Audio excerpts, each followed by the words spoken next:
दोस्तों, आज हम इन्फॉर्मेशन असिस्टेंट 2023 यानी कि सूचना सहायक 2023 की जो वैकेंसी है उसकी कट ऑफ को लेकर डिस्कस करेंगे।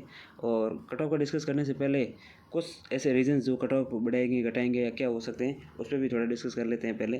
तो पहला हमारा जो एक तरीके से रीज़न हो सकता है, कारण है, वो है विदाउट CET यानी कि सूचना सहायक का एग्जाम में वो एक तरीके से बिना CET के हो रहा है। तो इसमें कॉम्पिटिशन जो फुल है, जितने भी फॉर्म भरेंगे 1,84,000 ऐसे कुछ 2 लाख के आसपास जितने भी माने गए अलग अलग आंकड़े आ रहे थे। तो कट ऑफ का आधार ये भी हो सकता है इस बार ये विदाउट CET था, तो बहुत से कैंडिडेट्स इसमें मतलब एक ही तरीके से भाग लिया है, एग्ज़ाम दिया है।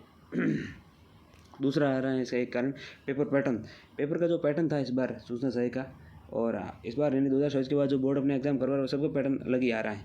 पिछली बार सूचना सहायक का एग्जाम था उसमें यानी कि 81 से 100 जो मतलब 20 पीछे के जो 20 क्वेश्चन थे वो कंप्यूटर के फिक्स थे, तो सभी लोग उसी पैटर्न के अकॉर्डिंग चल रहे थे। और मैथ्स रीजनिंग की ठीक ठाक थी, GK भी ठीक ठाक था, कुल मिला के बैलेंस पेपर था पहले। इस बार पेपर लेंथी बहुत था, कैलकुलेशन बहुत ज़्यादा थी, और बहुत से अच्छे जो एक्सपेरिमेंट थे, तैयारी करने वाले कैंडिडेट थे, उनके भी पेपर किसी के रह गए छूट गए। तो ये भी कह सकते हैं कारण जो कट ऑफ कम जाएगी इस वजह से ये कारण हो सकता है। और इसके अलावा जो BCI यानी कि बेसिक कंप्यूटर इंस्ट्रक्टर के जो कैंडिडेट थे जिनका सिलेक्शन नहीं हुआ कंप्यूटर अनुदेशक में, वो जो रह गए थे वो इस बार इसमें अच्छे से परफॉर्म किए हैं, लेकिन पेपर लेंथी आया था उसकी वजह से जो ये मात खा गए बहुत से कैंडिडेट। और जो मतलब यानी कि आर्ट्स बैकग्राउंड के या नॉन IT बैकग्राउंड के थे, जिन्होंने मतलब कोई डिप्लोमा करके ये फॉर्म भरा था BCI की वजह से, फिर सूचना सहायक का या ITI वाले हैं जिसने कोपा ITI कर रखी है, तो उनके साथ भी नुकसान हुआ। क्योंकि GK जो अगला पॉइंट है ये हम कह सकते हैं कि जो GK था बहुत ही कम आया, GK आया ही नहीं, मतलब करंट के 2-4 क्वेश्चन वो मान सकते हैं। इसलिए GK का जो पिछली बार 30 से 33 क्वेश्चन जो पैटर्न था वो इस बार नहीं है। तो GK नहीं आने की वजह से भी बहुत से लोगों को नुकसान हुआ। मैथ्स और उसकी कैलकुलेशन ज़्यादा थी, लेंथी थे, तो काफ़ी क्वेश्चन छोड़ने पड़े, गलत भी हुए, कुछ के आंसर भी चेंज हो गए, बहुत सारे रीज़न है, ये एक कारण ये भी हो सकता है। अगला है मैथ्स रीजनिंग। मैथ्स रीजनिंग ज़्यादा थी, कैलकुलेशन ज़्यादा थी, कुल मिला के बहुत पेपर वो दे रखे थे, लेंथी दे रखा था, उस वजह से टाइम बहुत ज़्यादा लग रहा था इसमें। तो ये भी एक कारण है कट ऑफ यानी कम देने का। फिर आता पेपर लेंथी। ये पेपर लेंथी का मतलब ये कि बड़े बड़े ऑप्शन दे रखे, अब कैंडिडेट पढ़ रहे हैं उस वजह से टाइम वेस्ट हो रहा है। और मैथ्स में भी कैलकुलेशन बहुत ज़्यादा दे रखी थी, उस वजह से भी मतलब बहुत से कैंडिडेट के ऐसा नहीं है कि लोगों के नंबर नहीं आ रहे हैं, लेकिन मतलब उस अनुपात में नहीं आ रहे जितने मतलब यानी कि एक एवरेज कैंडिडेट के आने चाहिए। तो ये कारण है कट ऑफ इस बार कम रहने के। अब देखते हैं कट ऑफ पे डिस्कस कर लेते हैं। और कट ऑफ पे हमारा डिस्कस ये रहेगा कि जो जनरल कैंडिडेट है, जनरल OBC EWS, इनमें लगभग मतलब ज़्यादा गैप नहीं है, ये हम क्वेश्चन की बात कर रहे हैं। और जनरल कैंडिडेट अगर 90 से 92 क्वेश्चन हो रहे हैं, ठीक है, तो उस कैंडिडेट का यानी कि टाइपिंग कॉल हो जाएगा, आप ये मान के चलिए। फाइनल सिलेक्शन के लिए तो उसके 10-12 क्वेश्चन होने चाहिए, 105 प्लस क्वेश्चन होंगे, ये हम कह सकते हैं, तो उसका फाइनल सिलेक्शन हो जाएगा। जनरल में हम ये मान सकते हैं, और बाकी कैटेगरी में से कम भी रहेगी। और दूसरे नंबर पे हम जैसे OBC की बात कर लेते हैं, तो OBC में आप देख लीजिए 88 to 90, अगर 88 से 90 क्वेश्चन किसी के राइट हो रहे हैं तो वो उसको टाइपिंग करनी चाहिए। हालांकि कर ही दी होगी आप लोगों ने टाइपिंग शुरू, लेकिन ये किसी को अब भी शुरू करनी है तो भी कर सकते हैं, क्योंकि 20 की जो स्पीड लानी है, 20 की स्पीड लानी है और क्वालिफाइंग करनी है, तो आप 1 महीने में भी प्रैक्टिस कर सकते अगर पहले कर रखी है तो। और फिर आती है EWS की।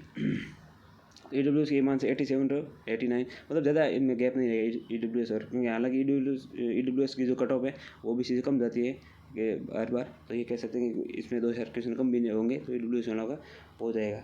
अब आते हैं आगे MBC की।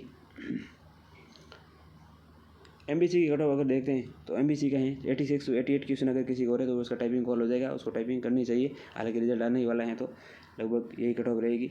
और उसके बाद SC के अगर 75 to 77 क्वेश्चन है तो उनका टाइपिंग कॉल हो जाएगा। और फाइनल के लिए तो उनके 10-15 क्वेश्चन और सही ही होंगे, तब जाके फाइनल सिलेक्शन होगा, लगभग 100 क्वेश्चन होंगे तो हो जाएगा।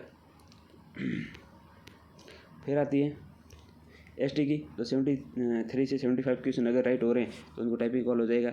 एक्स सर्विसमैन के 72 से 72 क्वेश्चन हो रहे हैं तो भी टाइपिंग कॉल हो जाएगा। और TSP में 71 to 73 में है, जो एक तरीके से टाइपिंग कॉल हो जाएगा। तो ये हम कट ऑफ का अनुमान लेके चल रहे हैं, और यही कट ऑफ रहने वाली से ज़्यादा जाएगी नहीं। और रही बात वुमन की और वगैरह, ये कह सकते हैं, तो जो भी हमने कट ऑफ बताई है, चाहे जनरल बताई, OBC की बताई, MBC EWS की, इनसे वुमन के 2-4 क्वेश्चन आप कम मान सकते हो, इतनी ज़्यादा गैप नहीं रहता, आपको पता ही है इसकी वुमन की कट ऑफ में और मेल की जो कट ऑफ है, ये जनरल और फीमेल की कट ऑफ में ज़्यादा गैप नहीं रहता है, तो 2-2 क्वेश्चन कम मान सकते हैं, उसके अकॉर्डिंग ही रहेगी।